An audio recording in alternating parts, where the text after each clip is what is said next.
मैं हूं अर्जिता मिश्रा और स्वागत है आपका इंडिया पब्लिक खबर में। मिल्कीपुर उपचुनाव को लेकर सभी सियासी खेमों में हलचल बढ़ चुकी है और इस मुकाबले को लेकर हर किसी में कौतूहल देखने को मिल रहा है।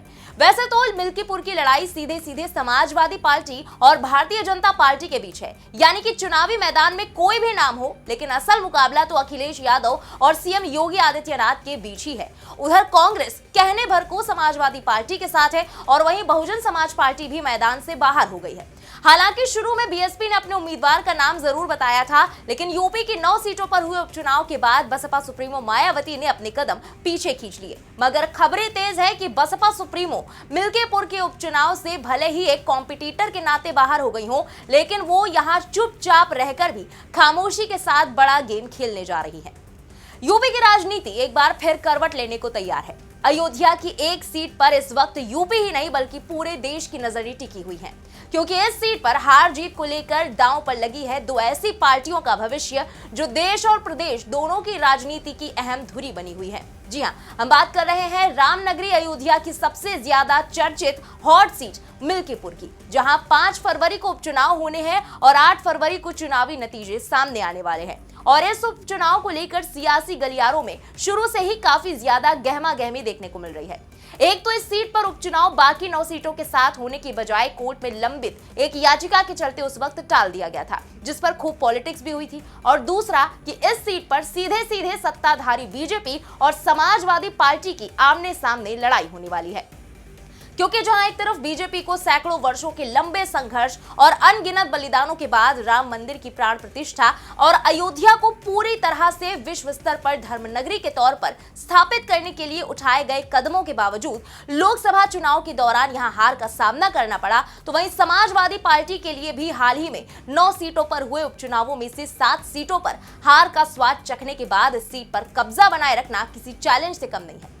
हालांकि मिल्कीपुर से कांग्रेस और बीएसपी के वॉकआउट के बाद यह मुकाबला सिर्फ सपा और भाजपा के बीच रह गया है, लेकिन बसपा सुप्रीमो मायावती उपचुनाव के मैदान में सीधे तौर पर ना उतरकर साइलेंट प्लेयर की भूमिका में नजर आने वाली है और इसको लेकर बड़ी अपडेट सामने आई है।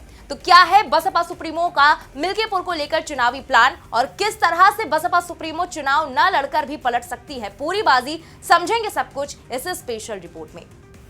दरअसल आने वाली 15 जनवरी को बसपा सुप्रीमो मायावती का जन्मदिन जन कल्याणकारी दिवस के रूप में मनाया जाने वाला है। इसके ठीक एक दिन बाद यानी कि 16 जनवरी को बीएसपी की लखनऊ में एक अहम बैठक होगी, जिसमें मंडलीय कोऑर्डिनेटर्स के साथ जिलाध्यक्षों को भी बुलाया गया है।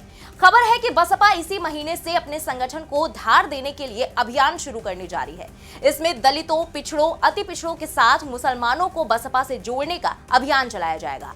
कहा जा रहा है कि बसपा सुप्रीमो विधानसभा चुनाव 2027 से पहले यूपी में नए सिरे से संगठन तैयार करना चाहती हैं, जिससे अपना खोया हुआ जनाधार वो वापस पा सके। जनता तक ये बात पहुंचाई जाएगी कि बसपा सुप्रीमो मायावती ने दलितों, अति पिछड़ों और पिछड़ों के साथ साथ मुस्लिमों के हितों में कितना काम किया है। दलित महापुरुषों की याद में पार्क और स्मारक बनवाए हैं। इसके अलावा सबसे बड़ी और जरूरी बात यह कि बसपा सुप्रीमो अपने जन्मदिन पर कार्यकर्ताओं और समर्थकों के नाम पर संदेश भी जारी करने जा रही है, जिसमें दिल्ली विधानसभा चुनाव को लेकर भी अहम घोषणाएं की जा सकती हैं, क्योंकि दिल्ली में बीएसपी अकेले दम पर विधानसभा चुनाव लड़ रही है।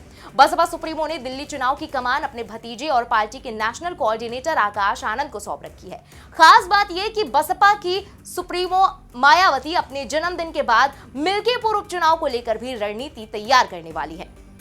हालांकि यहाँ गौर करने वाली बात यह है कि बसपा मिल्कीपुर उपचुनाव नहीं लड़ रही है। ऐसे में पार्टी समर्थक किस दल को वोट करें, इस बारे में बसपा सुप्रीमो संकेत दे सकती है। इसको लेकर उन्होंने 16 जनवरी को पार्टी के वरिष्ठ पदाधिकारियों की बैठक बुलाई है, जिसमें सदस्यता अभियान, संगठन के विस्तार, कैडर कैंप और पार्टी के साथ मुस्लिमों, ब्राह्मणों और अन्य वर्गों को जोड़ने के अभियान की समीक्षा होगी।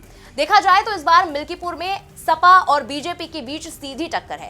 कांग्रेस इस चुनाव में सपा का समर्थन कर रही है। दोनों दलों की नजर अब बीएसपी के वोटर्स पर है।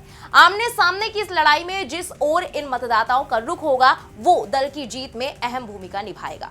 बसपा के वोटों का बंटवारा यहाँ काफी अहम हो सकता है। इन सबके बीच जहां बसपा सुप्रीमो एकदम शांत रहकर स्ट्रैटेजी तय कर रही है, तो वहीं दूसरी तरफ समाजवादी पार्टी और बीजेपी की ओर से खुलेआम जुबानी तीर भी चल रहे हैं और जमकर दमखम भी दिखाया जा रहा है। इसी कड़ी में बीते दिन अखिलेश यादव ने एक प्रेस कॉन्फ्रेंस की।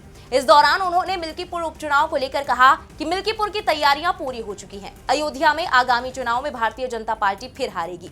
कई अखबार, टीवी चैनल और समाचार आउटलेट दावा कर रहे हैं कि स्थिति समाजवादी पार्टी के पक्ष में है। जब ऐसी मीडिया रिपोर्ट सामने आती है तो मैं आपसे आग्रह करता हूं कि ऐसी खबरें ना फैलाएं, अन्यथा बीजेपी पुलिस तैनात कर देगी।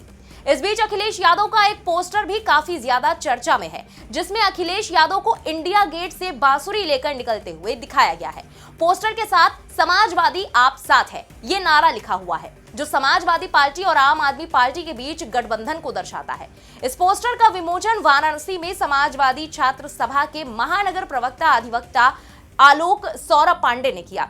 इस मौके पर आलोक सौरभ ने बताया कि इस पोस्टर में अखिलेश यादव को इंडिया गेट से बांसुरी के साथ निकलते हुए दिखाया गया है, जो ये संदेश देता है कि दिल्ली विधानसभा और मिल्कीपुर विधानसभा उपचुनाव दोनों ही चुनावों में समाजवादी पार्टी अखिलेश यादव के नेतृत्व में बड़ी जीत हासिल करेगी। आलोक सौरभ कहते हैं कि हमारा संदेश ये है कि हमारे नेता अखिलेश यादव इंडिया गेट से निकलते समय बांसुरी थामे हुए दिखाई दे रहे हैं और स्पष्ट संदेश है कि समाजवादी विचारधारा ही इस देश का नेतृत्व कर सकती है। आलोक सौरभ ने यह भी कहा कि जैसे महाभारत में श्री कृष्ण ने पांडवों को जीत के लिए मार्गदर्शित किया था, उसी तरह अखिलेश यादव भी बीजेपी को हराने के लिए उनकी विरोधी पार्टियों के साथ मिलकर जीत की दिशा में अहम भूमिका निभाएंगे। तो वहीं दूसरी तरफ डिप्टी सीएम ब्रजेश पाठक ने कहा कि विपक्ष का पूरी तरह सफाया हो जाएगा और भारतीय जनता पार्टी भारी बहुमत के साथ सत्ता में वापस आएगी। इसके अलावा यूपी सरकार में मंत्री ओपी राजभर ने भी समूचे विपक्ष पर पलटवार करते हुए कहा कि जनता भी उपचुनाव में अपना वोट सत्ताधारी पार्टी को देना चाहती है। विपक्ष भी जानता है कि जब चुनाव होगा तो सत्ताधारी पार्टी 100% मिल्कीपुर चुनाव जीतेगी।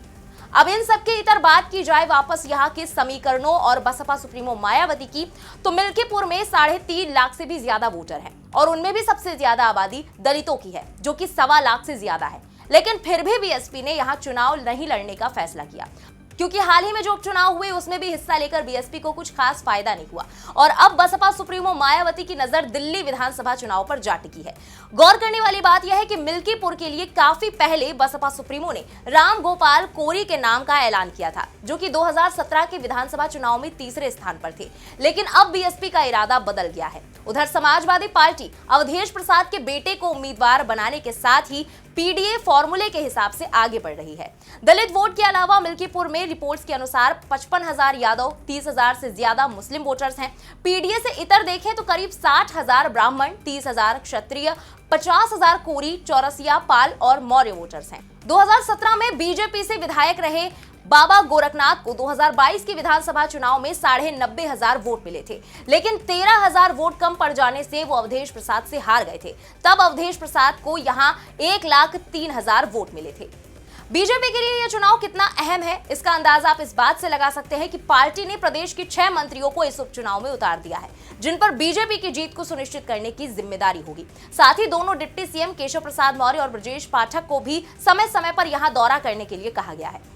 हरियाणा और महाराष्ट्र चुनावों के साथ साथ यूपी के उपचुनावों में भी सीएम योगी आदित्यनाथ के नए कैंपेन बटेंगे तो कटेंगे का काफी असर देखा जा चुका है। जाहिर है कि इसकी वैसी झलक मिल्कीपुर और दिल्ली विधानसभा चुनाव में भी देखने को मिलने वाली है। साथ ही मिशन 2027 की दिशा में भी मिल्कीपुर एक अहम पड़ाव माना जा रहा है, जिसका नतीजा अखिलेश यादव और सीएम योगी दोनों को ही आगे की राह दिखाने वाला है। ऐसे में बसपा सुप्रीमो का यहाँ पर खामोशी से किसको सपोर्ट मिलता है और ये साइलेंट सपोर्ट कितना कारगर होता है, ये तो चुनावी नतीजों में ही साफ हो पाएगा। फिलहाल इस पूरी खबर पर आपका क्या कहना है, कमेंट में लिखकर अपनी राय जरूर बताएं। देश और दुनिया की बाकी खबरों के अलावा यूपी उपचुनाव से जुड़ी सभी लेटेस्ट अपडेट्स के लिए देखते रहें इंडिया पब्लिक खबर। हमारे यूट्यूब चैनल को सब्सक्राइब करें, बेल आइकन दबाना बिल्कुल न भूलें।